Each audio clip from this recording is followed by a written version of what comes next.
You are listening to SPN, the Sports Podcasting Network.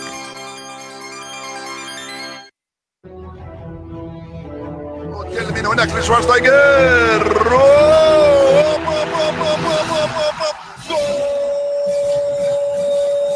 Va a pegar el Ronaldinho Gaucho. Ya lo hace. Pierna derecha, directo al arco. ¡Golazo! ¡Golazo! ¡Golazo!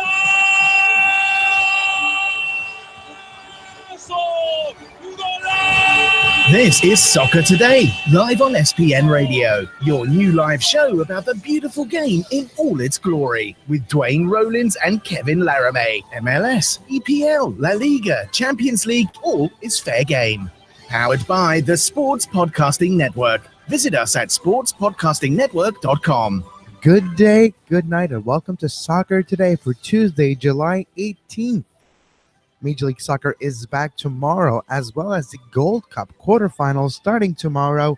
And to talk about the Gold Cup, Paul Tenorio of 440 USA joins us. Paul, first of all, the three games of the group stage for the U.S. men's national team. What is your take on the group stage before we move on and talk about this team a little further?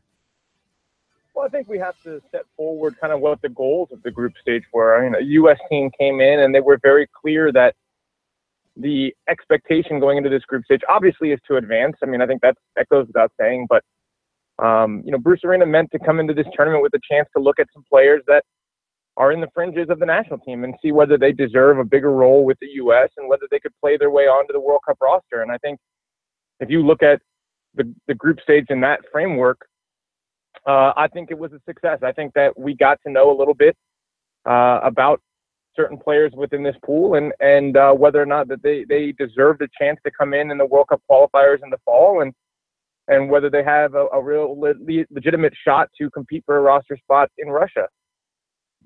And one of those players was Dom Dwyer, which was his debut just a few weeks before he started the Gold Cup in a friendly, and he scored, and it was a great debut. How would you evaluate his group stage, his newly minted U.S. men's national team caps? Yeah, look, I think that Dom Dwyer, I'm a real believer that he's a very fine international striker. I think his game fits the international game very well. He's got good pace. He's very strong on the ball. His ability to hold up play, his ability to combine, and then to poach in the box. And we saw all of that on display in the Gold Cup. I think, people were looking at the fact that he was released early as perhaps a negative sign for him. I disagree. I think if you're bringing in Josie Altidore and Clint Dempsey, and you're asking those club teams to let them go, you're doing that with the expectation that they're going to play games. And I think that same respect goes to Peter Vermees. If you're going to keep Dom Dwyer around, the expectation would be that he's being kept around to play games. So it makes sense to me to release Dom Dwyer, but I think he has certainly shown that he's a striker capable of competing at the international level.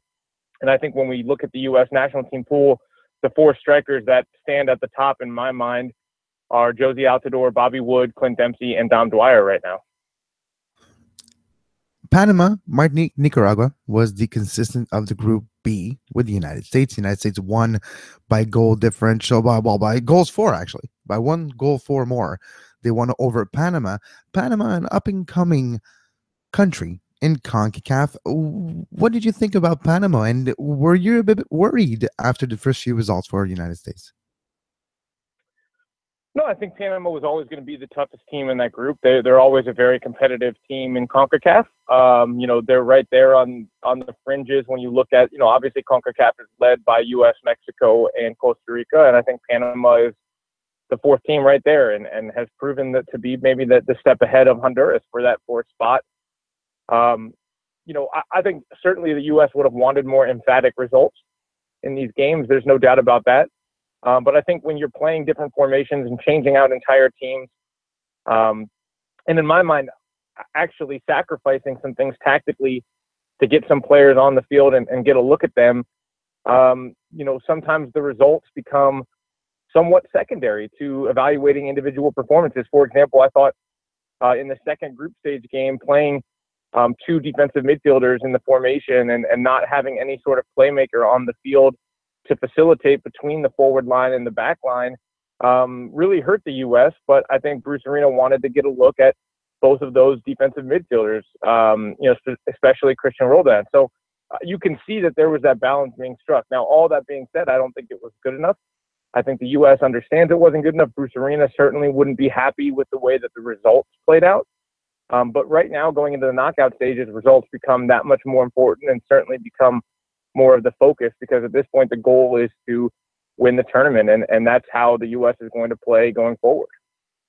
You mentioned the goal, winning the tournament now. It's the quarterfinals starting tomorrow night. United States, El Salvador at 9 p.m. Eastern in Philadelphia at Lincoln Financial Field.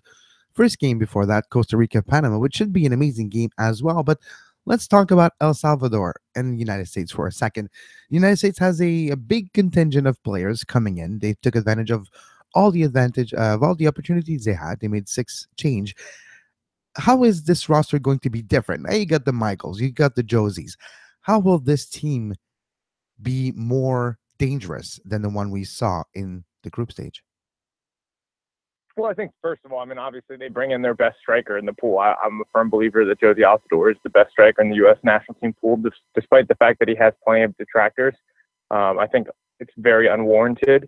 And I think whenever you bring a leader of a team into the roster, and Michael Bradley, it changes the mentality within the group. And if you look at this team, I think that they have some more creative capability now, with the Darlington Nagbe likely in the starting lineup, Clint Dempsey, whether he's starting or coming off the bench. Obviously, like I said, Jozy Altidore up top changes the dynamics of how this team is going to play, the types of players that can run off of Jozy Altidore. And I think at the end of the day, look, CONCACAF is different now. Every team is quality. There's a lot of players that have benefited from Major League Soccer in almost every country that we can talk about. Certainly Costa Rica, Panama, El Salvador, Darwin Sarin, Canada has been a big I think has benefited greatly from its teams in Major League Soccer. And so it's not as easy as it used to be. And it shows when the U.S. doesn't have its top players in their pool. It's not easy to win games going away. That changes now. You bring in a lot of veteran guys that are considered starters. You have Tim Howard in goal to organize an inexperienced backline. You've got Michael Bradley in front of them to keep things straight. And then you add in guys like Clint Dempsey and Jozy Altidore and Darlington Nagbe. Nagbe, obviously on the low end of that experience scale, but certainly on the high end of the skill ability in this pool. I think it should absolutely change the dynamic of how this U.S. team looks. When you're looking at El Salvador tomorrow night, is there any chance of an upset here, or are they truly a big underdog like we all are maybe gauging this fight? No, I mean, obviously I think El Salvador is a massive underdog. But yeah, I mean, look, any team is capable of pulling off a big upset. They have some ability within this team. I think they brought a team that's also got some inexperienced guys in it, trying to improve that federation. I think it's been an underperforming federation of late. But I think when you look at this game, this is absolutely a contest that the U.S. should win. They should win comfortably. And, I just don't think that El Salvador has the attacking talent on this roster to overcome a U.S. team that's playing its best soccer. And that, I think, will be the ultimate part of it is, I would expect El Salvador to play very, very defensively and look to get out on the counter. But with guys like Jozy Altidore in the lineup, potentially Clint Dempsey in the lineup, Darlington Nagbe, Jordan Morris, those types, I think the U.S. Will have enough to break down an El Salvador team, no matter how many players they have behind the ball. When we're looking at the World Cup qualifiers before the Gold Cup and the first 3 games of the Gold Cup, Bruce Arena's tenure this time around, is there anything we can take out of those 5 games? The results have been there, especially when the World Cup qualifier, especially when it counted. But how can we say the Bruce Arena influenced this team to maybe right the ship? Well, I mean, his job was to come in and to pull the U.S. out of a very delicate situation in World Cup qualifying, where they had fallen into a hole with 0 points in their first 2 games, and he's undefeated through 11 games in his tenure now. I believe he's 6-0-5 as the coach of the national team since returning. So certainly there's a confidence that's there. I think under Bruce Arena, he has an understanding of the American player that I think Jurgen Klinsmann really failed to grasp, whether it was his penchant for going out in press conferences and blaming players for mistakes, calling them out individually, whether it was his inability to come up with a tactical plan with time to prepare for games and to thrust things upon players with little time to adjust. Bruce Arena, I think, came in and he's been very, very practical with his lineups and his game plans in these games. He understands that in order to qualify for the World Cup out of CONCACAF, it's really a simple equation. You win your games at home and you try to get the points that you can get on the road. And to get a point at Mexico, to get a point at Panama, to win the games that they've won at home, that's exactly what he was hired to do. And it's given the U.S. every bit of room now to make it to the World Cup. And I think, we've seen now his ability to start to experiment a little bit with the Gold Cup, to bring in new players, to see what he might be able to find within this group of this pool of players that maybe wasn't known before under Jurgen Klinsmann. You see players like Dax McCarty that were ignored, or Kellen Rowe, who hadn't been involved, Eric Lehigh, who hadn't been called in several years, or at least hadn't been on the field in several years under Jurgen Klinsmann, trying to see if they're missing anybody. And I think that needs to be taken and understood. Look, he advanced out of the group in first place of the group of the Gold Cup. There's not much more to ask when you're experimenting like that. And now the expectation is to win and to get good results. And I think that's a fair way to assess Bruce Arena so far. I think it's been a success, and we'll see. I think ultimately Bruce Arena is going to be judged once they book their trip to the World Cup, not on anything that's come to this point, but ultimately on what happens next summer in Russia. It's interesting to hear what you are saying, Paul, because you're basically talking about the belief that he gives his players. And firsthand here in Canada with this Gold Cup, we saw what a manager with belief and treating his players with confidence can do. We've seen a totally different Canada, and I do believe that Zambrano's way of telling the media in conferences and in scrums and press conferences where, look, if we want to be a better team, we need to win. And I think I have the players to do so. Then every player steps on the pitch about 6 inches taller and plays with more confidence. And we saw that confidence on the ball. It's crazy how sometimes it all stems from belief. Sure. And I think also you have some young players in this Canadian team who have grown a lot confidence-wise in Major League Soccer, whether it's Alphonso Davies, certainly, or when you look at Kyle Larin. I mean, these are players, obviously Kyle Larin coming into the mix now. It'll be interesting to see how his presence changes things for Canada. Do they play differently when he's on the field? Raheem Edwards, another example. There are a lot of players coming through the Canadian system right now who are playing for very good teams in Toronto, for example, or in Montreal, and they're gaining confidence. And that translates to the national team. And when you have a coach that comes in and says, yes, I believe that what you're doing with your club level can translate to the international level, I absolutely believe that it can alter the mentality of a team by altering the mentality of the individual players. And it's been a long time since we've seen a Canadian team play with confidence and play with the belief that they should be advancing out of the group stage at the Gold Cup, that they should be getting into the knockout stages and going beyond. So, like I said, I think I'm very interested to see what happens bringing Kyle Larin into the mix. You'd think putting the top Canadian striker in the pool onto the field will only make them better. But I'm interested to see if it changes the way they play and how they kind of attack teams. But I think there's a lot of reasons to be confident and optimistic if you're a fan of the Canadian national team. Let's move to Major League Soccer to finish the segment, Paul. We've talked about last time that you were on the show. We talked about how Chicago was doing well, but they weren't at the peak like they are now.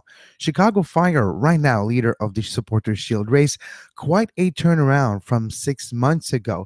What is the single most important piece? Of course, Schweinsteiger is important, but how good is Nikolic?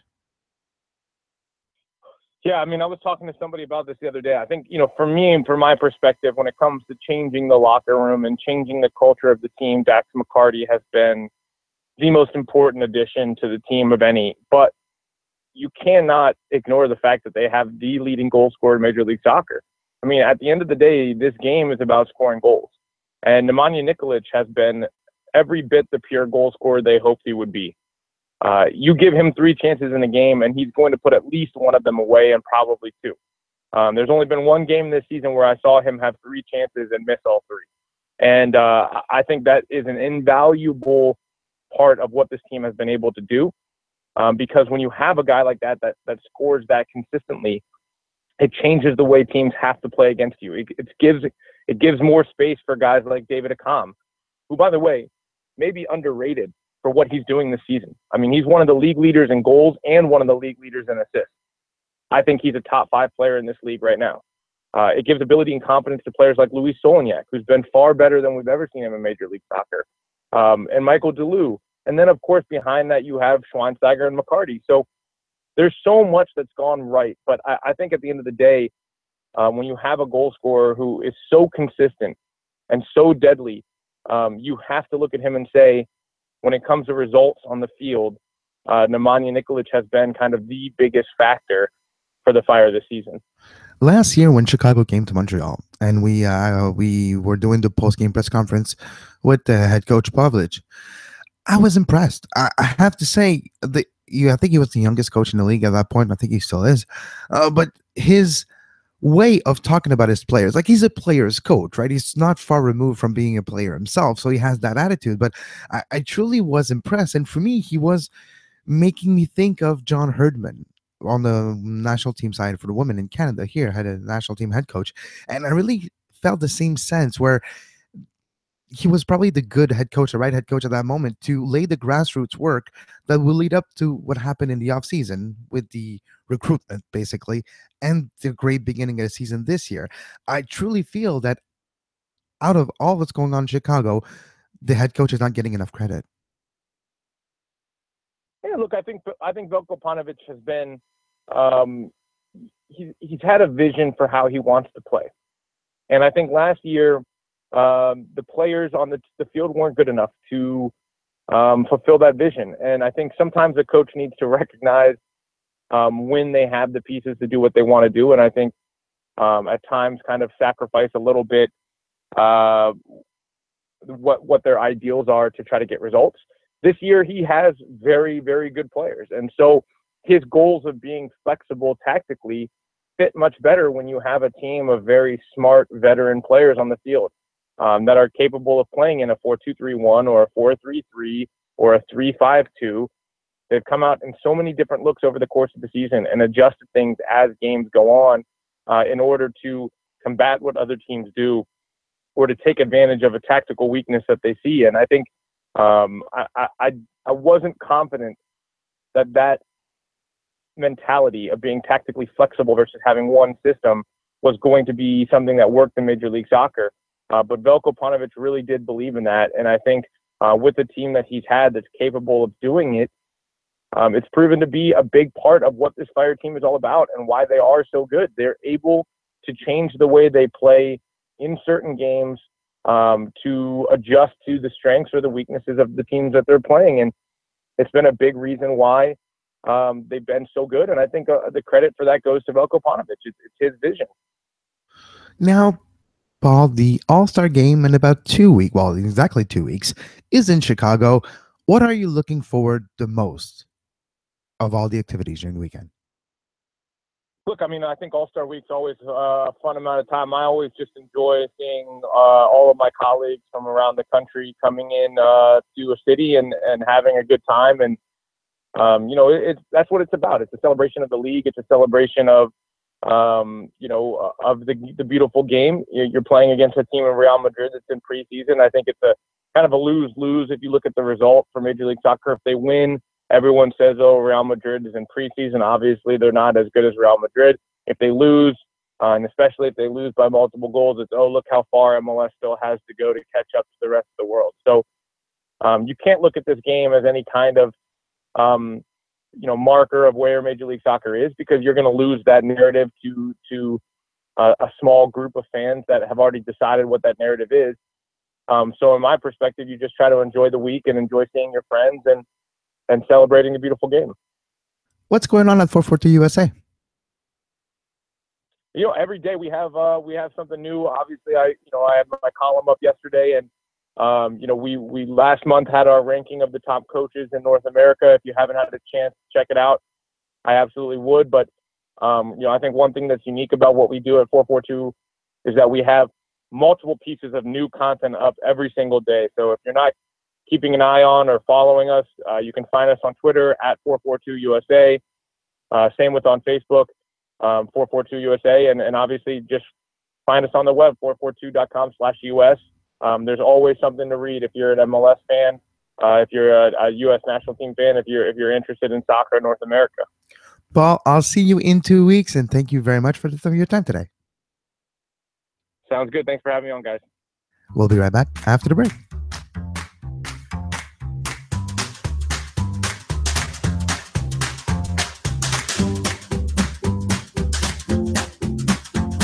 You are listening to Soccer Today, live on SPN Radio.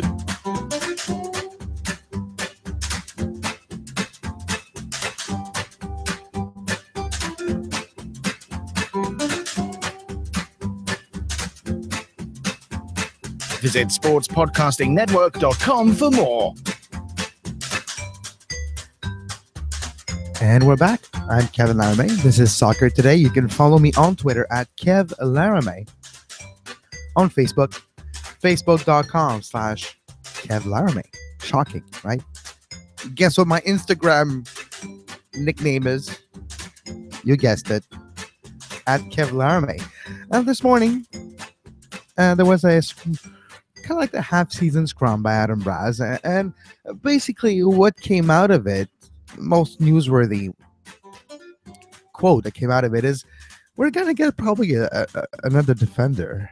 It's going to be announced in the next few days. The rumors of Duane were already running rampant in the last few weeks. It's a Bologna player that was on loan to Hellas Verona. So if you have an old paper $2, if you're in Canada laying around and you want to wager it that in the next few days, Duane of Hellas Verona on loan from Bologna. Never played for Bologna. Played 7 games for Verona with 1 goal. Well, put your money on Duane joining the Montreal Impact. And it's kind of like the half season. So let's look a little bit at the half season of the Montreal Impact, shall we? One word that could encompass pretty much the entirety of the first half of the season for the Impact is injury. What's the opposite of luck? Unluck? Probably not a word, and I'm not meaning to unlock a lock, but luck was not on Montreal's side this year.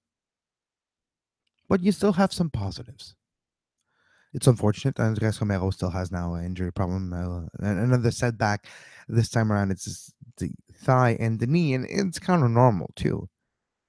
When you go from where he went to because of the injuries and muscle atrophies at a certain point and stuff like that, to come back from those type of injuries, the ligaments, the tendons, the muscles, takes time. And before the knee gets okay, it overcompensates with other parts of the leg and eventually could create other injuries. And this is the vicious cycle that unfortunately Andres Romero is. Unfortunately for Andres Romero, eventually Montreal Impact is going to have to take a decision. It's unfortunate because he's probably one of the nicest guy in the entire league, with some potential, with some promise that he showed playing for Montreal. He became a better player since his first time that he got to Montreal, 2013, I believe. And he grew into a player that could be successful in this league. And unfortunately, because of very serious injuries, he has been on the sideline for the better part of the last 2 years. And that's kind of a shame. And hopefully he is able to overcome this latest setback. So we do wish the best for Andres Romero. But as well, what was mentioned today during the scrum of Adam Braz is they're not currently negotiating with the Spanish club of Samuel Piet. So what does that mean is it's a cease and desist, or kind of like, okay, we hear you. We're not going to take any actions right now. Doesn't mean we won't in the future. Doesn't mean that we haven't thought about it. Just mean that as of right now, the Montreal Impact are not negotiating with Samuel Piet's team. Well, that could mean too. If they're not negotiated, a deal could have been made already, but I doubt that that's the case. I think it's the first possibility where the Impact are just not negotiating and they're not necessarily interested in Samuel Piet as of now. The day where Patrice Bernier retires and you bring in Piet, that could be an idea. The fans of Montreal, for some reason, this time around in the Gold Cup, this time around, I don't know if it has anything to do with the national team friendly Curacao, Canada, but for the first time in years, in the Montreal, at least, soccer bubble, I do feel a certain excitement for the national team. At least people care. At least people are watching. At least people are talking about it. So maybe the new crop of Montreal Impact fans of, well, the loud ones on social media, at least over the last 2-3 years, now finally got behind the national team. So I don't know if this has anything to do with Patrice Bernier or the friendly played in Montreal last month. Whatever the cause is, I'm happy to see support for the national team back in Montreal. At least people are watching, people are talking about it, and it's kind of fun to see. And yeah, a Quebec player, Samuel Piet, caught the attention of the Montreal Impact fans by playing well with the national team, and that's kind of perfect scenario. Eventually put him in with the Impact. It kind of writes itself. We'll see if it actually happens in the future. So Major League Soccer is back tomorrow night. Have you missed your Major League Soccer? I have. I have to say, I love the international game, but I have a little soft spot for the club, right? Our city, our cities, our league. It's players that we have a chance to watch closely evolve and grow and become from homegrowns to superstar, and that's like the story. Anyways, tomorrow night, Montreal, Philadelphia. Piatti is not going to be available. Probably not Donadell either. Asun Kamara, we'll see. Asun Kamara felt something on practice last week to one of his legs. So we'll see what's the extent of the damage here. But yeah, you can expect Dian Boldor in the next few days to be announced for Montreal. He's a Romanian player of Serbian descent. Plays for Verona. He's a defender. He's all known from Bologna. He wears the number 5 with Verona. He's still pretty young. We're talking about a 22-year-old player. So it's a different type of mentality here. It's a player from Bologna that Bologna sees him in their future, but they're loaning him out as a youngster to get the experience, to experience life. And good way to do that with a player is to loan him in a different country, different experiences. So he started his career in 2014, 2015 with Roma, didn't play. As Roma Primavera, which is the Roma Academy. In 2014, that's where he started to become a higher level, which he was 18 at the time. Then Pescara on loan, Virtus Lanciano, Bologna, and now on loan to Verona. I do feel like he has a chance to maybe down the road go back and be one of the starting defenders for Bologna. But now, as a youngster, learning to get experience, coming to Montreal probably to prove himself. Well, that's what you want. You don't want the players to come here after 30. Well, no offense to anybody that does. Some of them are really successful. Drogba, Schweinsteiger, and others, Bernier. But if you want to change like the way the league is perceived around the world of soccer, it's with moves like this, with a youngster coming here to prove himself and using Major League Soccer as maybe one of the last stepping stones to coming back to Italy with a bigger profile. That could be the case. And it's kind of makes sense. And The ceiling on a player like this is unknown, but the possibilities are probably higher. And sometimes, well, you have to gamble. Montreal needs defenders because half of them are in the injury. I'm exaggerating, but half of them are in the infirmary as we're speaking. You still have a Kyle Fisher and Lassima that are doing a lot, but unfortunately, with injuries of others, there's been a little bit of overtaxing of certain players, and you do want everyone to kind of be able to have the same starting backline, at least a recurrent one, because of injuries this year, Oyongo and others. It's been difficult. So that's one of the reasons why Montreal is where they are this season, is because of the injury list, is because of how the backline. I think 3 games in a row they had the same starting 11. The rest was all different. So that's every time you make a step forward, you take 2 back. You're making quote unquote chemistry. You're learning how to play. And we've seen Nagashima and Cal Fisher play together a lot lately. And you do see the chemistry growing. Like it's visible how they understand how each other plays and play off of each other, are there for each other, to back each other. To Nagashima goes for the sliding tackle. Cal Fisher's already at the right position in case he misses to, well, make sure that he's there to save his partner. And you do have that relationship that has been developed because of playtime together, and because of injuries.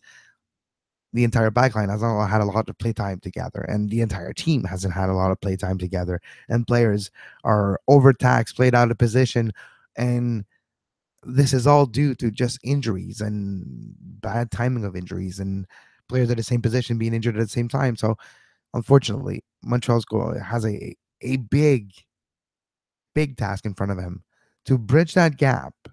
There's a 5 point gap, 6 point gap to the red line.